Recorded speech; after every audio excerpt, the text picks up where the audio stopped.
जय श्री कृष्णा। सावन का महीना केवल बारिश का ही नहीं बल्कि प्रकृति और भक्ति का संगम है। यह महीना हमें सिखाता है कि जैसे धरती प्यासी होकर बादलों से जल मांगती है, वैसे ही हम इंसान भी प्रकृति पर निर्भर हैं और हमारी आस्था, हमारे शास्त्र सब हमें यही सिखाते हैं कि प्रकृति की रक्षा ही सच्ची भक्ति है। श्री रामचरितमानस में गोस्वामी तुलसीदास जी कहते हैं, वर्षा ऋतु रघुपति गुण गाहा, देखी वृक्ष जलधर ग्रह छाहा।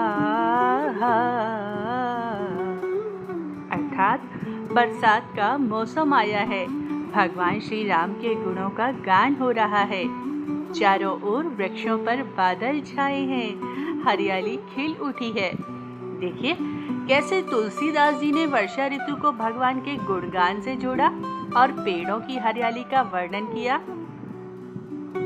यह संदेश है कि सावन में वृक्षों का महत्व और सुंदरता प्रभु की कृपा का ही प्रतीक है।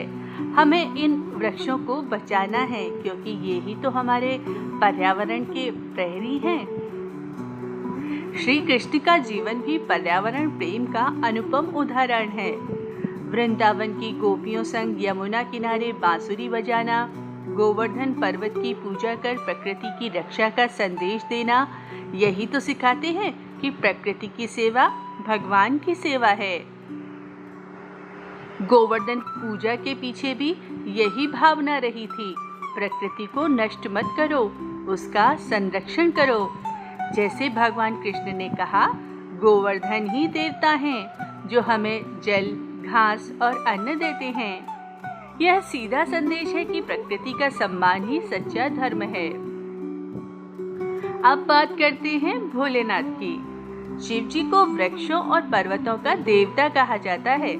उनके गले में सर्प, सिर पर गंगा, शरीर पर भस्म, ये सब प्रकृति के प्रतीक हैं। शिवलिंग पर बेलपत्र, जल अर्पण करने की परंपरा भी हमें सिखाती है कि प्रकृति का दोहन नहीं, संरक्षण करना चाहिए। सावन में जब हम रुद्राभिषेक करते हैं तो उसमें उपयोग होने वाले जल, दूध, बेलपत्र, फूल सब प्रकृति की देन है। अगर हम पेड़ काट देंगे, नदियां दूषित करेंगे तो यह भक्ति अधूरी रह जाएगी। सावन का यह पावन महीना हमें याद दिलाता है कि प्रकृति बचाना ही सच्ची भक्ति है। आइए हम सब मिलकर यह संकल्प लें, एक पौधा अवश्य लगाएं, जल को व्यर्थ ना बहाएं, प्लास्टिक का कम से कम उपयोग करें, क्योंकि धरती पर हरियाली होगी तभी जीवन में खुशहाली होगी। तो दर्शकों, ये वीडियो आपको कैसा लगा? वीडियो पसंद आया हो तो वीडियो को लाइक कर दें। चैनल पर पहली बार हैं तो चैनल सब्सक्राइब कर दें या प्रेस कर दें बेल आइकॉन भी, ताकि आपको हमारे सारे नोटिफिकेशंस मिलते रहें।